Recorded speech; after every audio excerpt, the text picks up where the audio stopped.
Hello everyone, welcome to this new Reset Revolution video. My name is Vincent and today we'll be talking about toxic masculinity.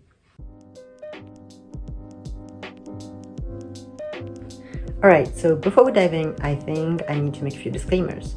First of all, several things throughout this video will be my own opinions, so please don't take my word for it and make sure that you get your proper idea of the subject.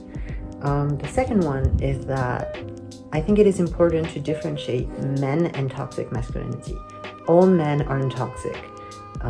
Toxic masculinity are behaviors and men are, well, humans. Final disclaimer, sensible subjects will be mentioned and probably discussed, such as violence, sexual assault, and suicide. Alright, so first of all, when I started my research about toxic masculinity, the first question that I asked Google was, what is toxic masculinity and toxic masculinity definition? And according to the Oxford Dictionary, it's about harmful beliefs about the way men should behave. As much as I agree with this definition, I think it's just too general to give a proper image of what it is actually about. So in this video, I will try to sort of debunk toxic masculinity and explore more aspects than just beliefs and behaviors. Now, as boys grow up, their education will very likely be influenced by toxic masculinity at some point. This can go through sentences or activities and, unfortunately, pretty much anything. For example, I can confidently say that many boys have heard sentences such as, "You don't act like a boy," or "You dress up too much like a girl," or some similar things that start to create a gap between what is supposedly attributed to boys and what is supposedly attributed to girls. Activities can be biased as well. A guy will most likely play football, or in America, soccer, or even football in America. Meanwhile, girls will probably go more towards dancing or cheerleading. But you won't often see the opposite, because these activities are attributed in pretty much anybody's mind as boys and girls activities. Boys play on the field and girls dance, to sum it down quickly. And if a boy ends up wanting to dance, he will very likely face comments such as, "Well, you're not man enough," or "This is too girly," and even "That's gay stuff." But what that exposes is that men have a pressure to act virile and, as we see it, manly, in order to be considered as a proper guy, and that these criteria are implanted since their youngest age, which makes it so much more difficult to go against and fight this issue. Regarding emotions and behaviors, boys are usually encouraged to cry as little as possible, even if something hurts them or makes them feel sad or uncomfortable. Luckily, if I could say, there aren't really body expectations for young boys, but it unfortunately comes pretty quickly in a guy's life, which we'll be looking at in our second section. I'm editing the video right now, and I forgot to mention that there actually are expectations for young boys' bodies, but mostly about the way they dress. Like, they can't really wear pink without being teased, or a skirt without getting comments. What I meant by body was their proper body, like physical appearance. Moving on to beauty standards. Although they are very different in function of what country and culture you're looking at, it is interesting to notice that several common criteria do exist. For example, if we look at the overall body appearance, most cultures will look for a toned or muscular body for a man. This often shows in commercials, for example, where you will rarely see, except in specific campaigns aiming to go against beauty standards, a man with a body that isn't ripped or at least defined. We can also look at body and facial hair, where several cultures considered a beard as a manly aspect, and the incapacity of a man to grow one can be in rare cases, but existent cases, mocked or disregarded. Now, as much as this applies to Western countries, it is also important to look at other cultures and especially ethnicities. If we look farther to the east from Europe, in Eastern Asia, South Korea, China, and Japan, it is usually not expected for men to grow a beard or body hair, but the opposite.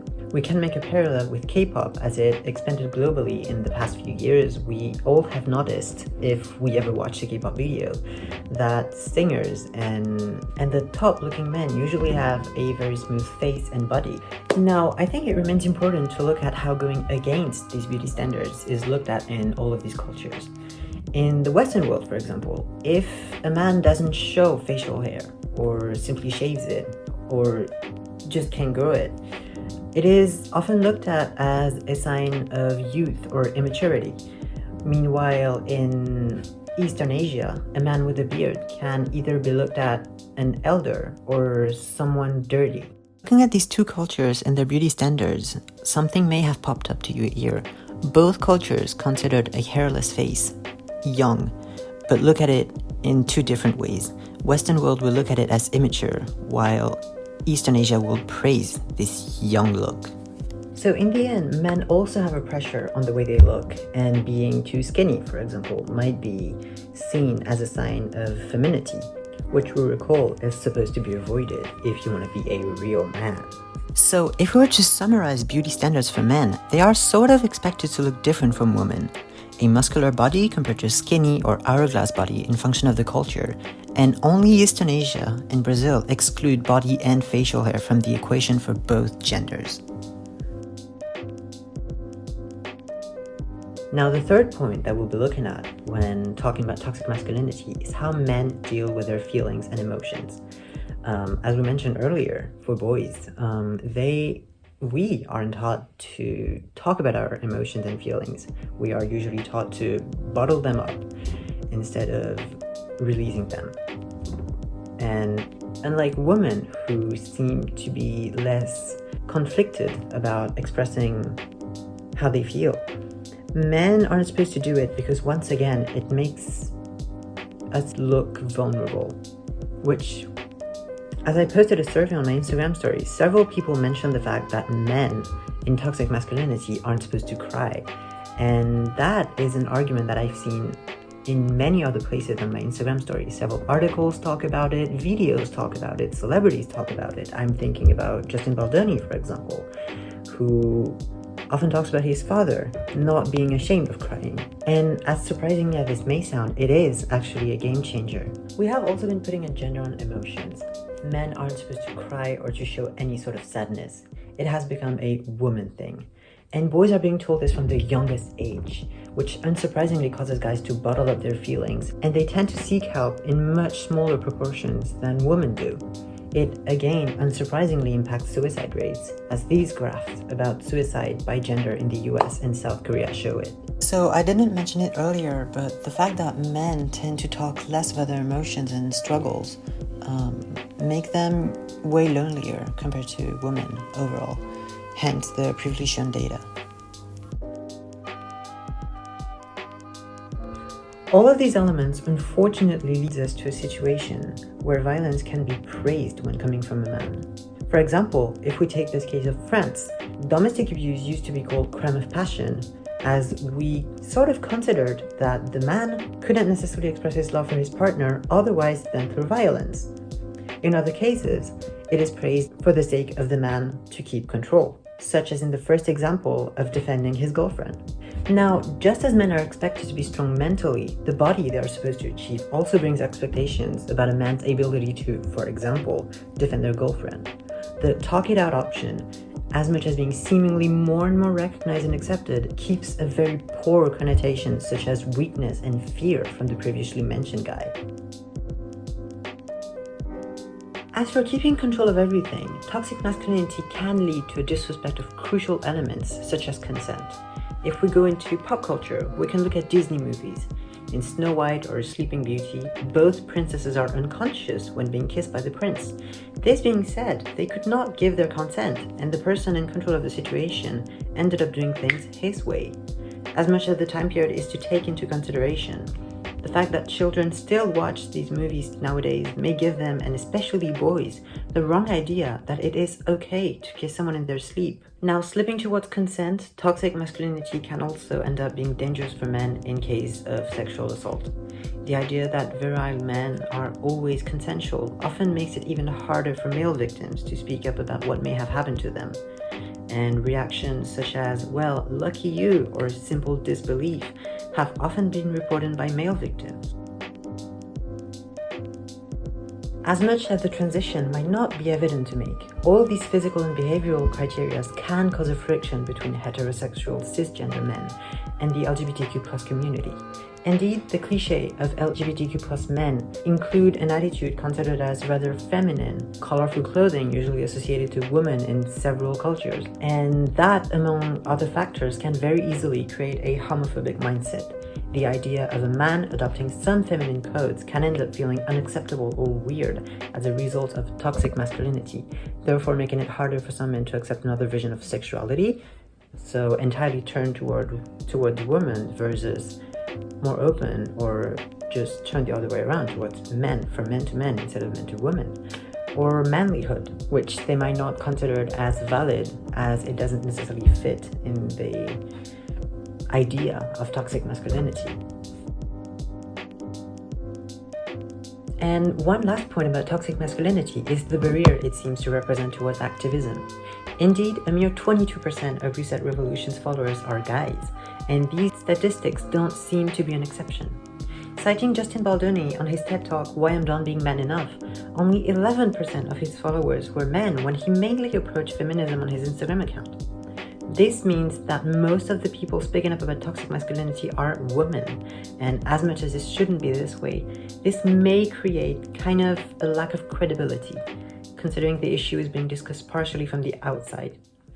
I personally came across this very problem as I was originally looking for someone to interview about toxic masculinity.